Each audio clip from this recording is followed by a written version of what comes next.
In the darkness of the night, we look out.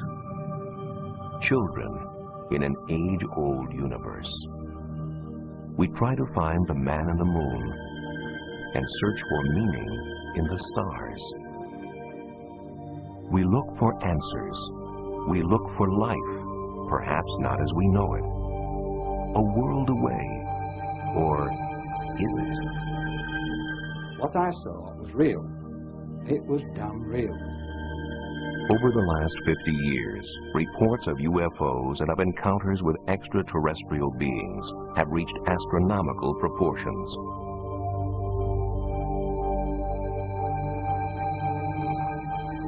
Can these reports be explained as hoaxes? It was quite easy to reproduce these pictures. As natural phenomena? Are secret military craft being confused with UFOs? I've seen a silver flying dome in the sky that was unidentifiable. Are these sightings all in our minds? Or is there intelligent life beyond us? And are aliens closer than we think?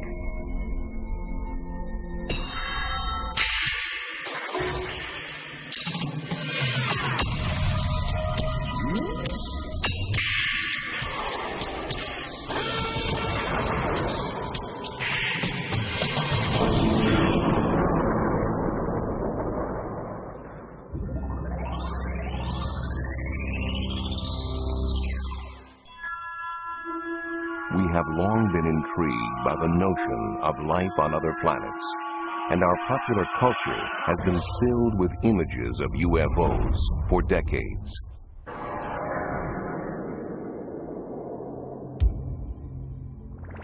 But the first widespread documented sightings of UFOs in the real world came in the closing months of World War II. The sightings we saw were, I think, were in about in the 44, in November or December. Then we'd see these balls of light that would fly off the wings of our airplane. The one I saw was like a white light. A lot of the other people reporting in it saw red lights, and some of them would see some green lights, and some of them reported that they would try to chase one while they never could catch it. We would turn into it, and it would turn with us. And we'd turn away from it, and it would still turn with us. And I put my gun sights on, trying to get on it, but I never could. We flew the British Mosquito, which was capable of 450 knots. And we opened it up a number of times and tried to close with it, and we never came anywhere close to it. The pilots dubbed these unidentified flying objects Foo Fighters, but still don't know if they were German secret weapons, optical illusions, or something else entirely.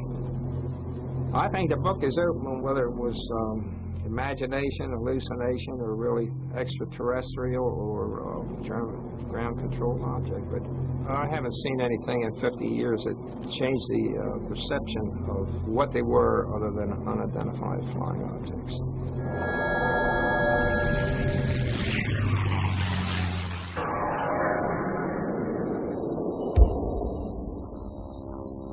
Two years after the end of World War II in Washington State, a private pilot named Kenneth Arnold reported seeing peculiar-looking aircraft near Mount Rainier. The craft appeared to wobble and flip and were flying faster than any Arnold had ever seen. Word of this sighting was spread by the press, and the term flying saucers was coined.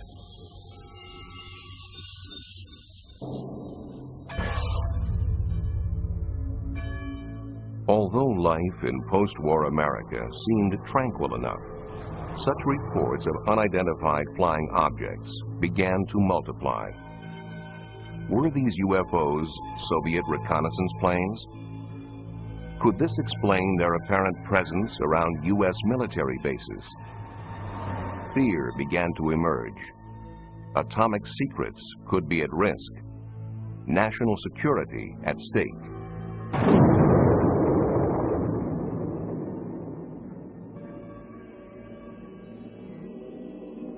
Given their potential significance, UFO reports and rare films from witnesses did not go to the police or scientists. Rather, for 22 years, they were collected as part of Project Blue Book for Air Force investigation. The head of the project explained why.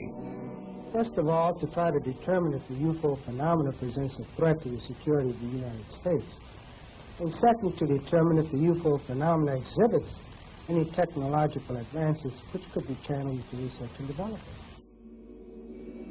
Finally, in 1969, the files were closed. The Air Force conclusion? No threat and poor data. They looked at 3,201 sightings. They categorized every single one. They did a quality evaluation of every single one. And what they found was 21% of the 3,201 cases that they examined had to be listed as unknowns, completely separate and distinct from the 10% that were listed as insufficient information. They found that the better the quality of the sighting, the more likely to be an unknown. And yet, what did the Secretary of the Air Force say to the public? He said that on the basis of this report, we believe that no objects such as those popularly described as flying saucers have overflown the United States. Still, many remained unconvinced by the official government findings, and their disbelief seemed to find support for a time in 1987. It was then that British researcher Tim Good laid his hands on a briefing document which was addressed to President-elect Dwight D. Eisenhower and dated November 1952. The papers appear to reveal the U.S. government's clandestine recovery of aliens after the 1947 crash of an airborne object in New Mexico. Those in charge of the recovery were called the Majestic 12. According to this document, a local rancher reported finding a flying saucer that had crashed 75 miles northwest of Roswell Army Airfield. During the recovery, 4 dead aliens were supposedly found. Their remains were allegedly removed and sent to several different locations to be analyzed. There was no question that the importance of these documents was monumental. I mean, nothing like it before had surfaced. It's dynamite. Proves there are flying saucers, alien visitors, the whole business. The implication is, 1, Earth is being visited by extraterrestrial spacecraft. 2, the government has known not only that that is true in the abstract, but has had pieces of wreckage and bodies of extraterrestrials since at least 1947. But not everyone was as sure. Within about 10 minutes of seeing the documents, based upon my research into UFO documents up to that time, I knew these things weren't real.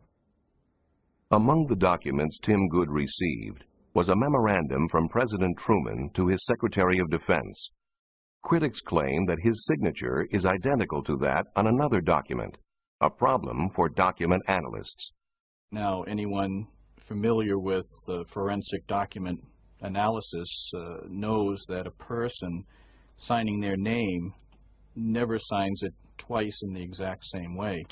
And that suggested to us that the signature from the later genuine non-UFO document was cut out by the forger and pasted onto this false executive order to lend an air of authenticity to it.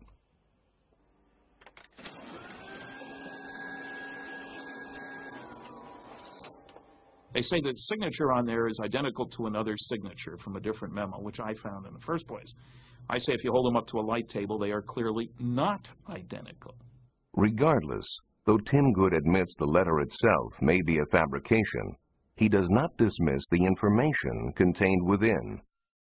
I am convinced that whoever fabricated that document, if it was fabricated, must have had inside knowledge. There's no way it could be otherwise. And there's no question that the Majestic 12 papers have indeed pointed people in the right direction. And I think essentially the information contained therein is accurate.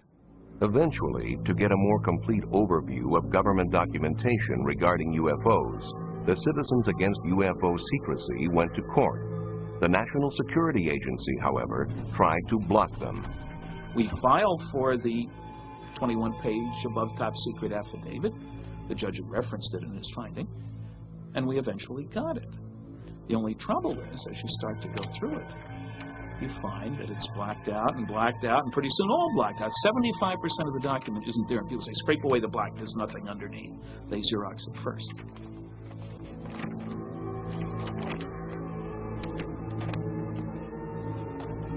The cover-up alone is proven by the released documents, released by agencies such as the FBI, who denied any involvement in UFO research until the Freedom of Information Act showed that they'd been lying. They released 1,100 pages of documents. CIA denied any interest in the subject. Suddenly we have now, I would think, thousands of pages of UFO-related information dating back to the 1940s, which quite clearly indicates that there has been a cover-up. Certainly, the Private Center for UFO Studies thinks there is validity to UFO work. Over 100,000 cases are archived there. I am convinced by over 20 years of work in this field that there is a mysterious phenomenon occurring that is being neglected by science, not by the public, but by science. And it's to science's detriment that it's doing so. Still, in other parts of the world, some scientific studies are being done on UFOs.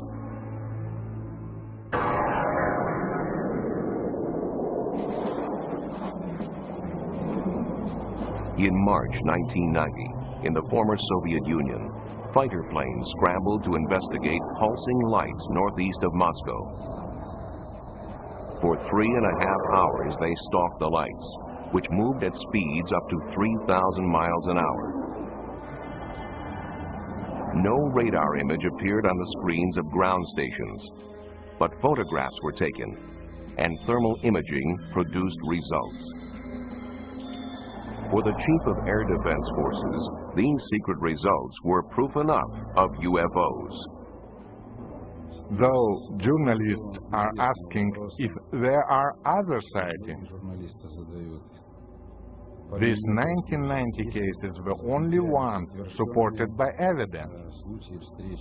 This is the only case for which there is real proof. Nor was it ever considered that the sighting was that of a stealth bomber. We never thought it was an American stealth aircraft. The radar characteristics are not the same. Stealth behaves like a plane in terms of speed and maneuverability. UFOs are very different. The unwritten rule: do not fire on UFOs.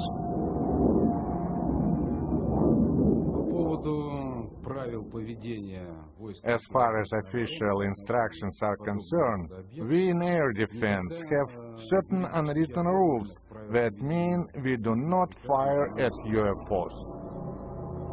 From 1977 on, an official Soviet Ministry of Defense study has collected hundreds of reports of UFOs, reportedly to gain alien technology for military use.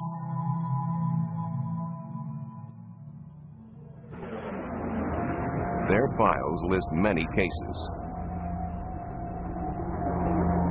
In one case, a pilot reported finding a light closing in on him, at which point his aircraft went into rapid descent.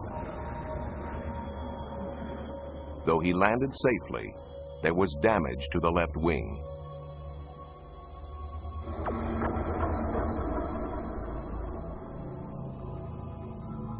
Never before seen in the West, this amateur footage purports to show a UFO over the parliament in Vilnius, capital of Lithuania. The craft hovers noiselessly, appearing to land.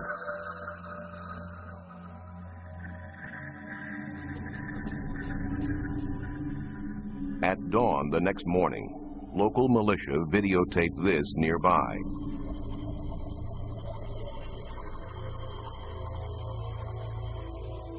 Enhanced, the night visitor looks like this. It moves unlike a normal helicopter or plane.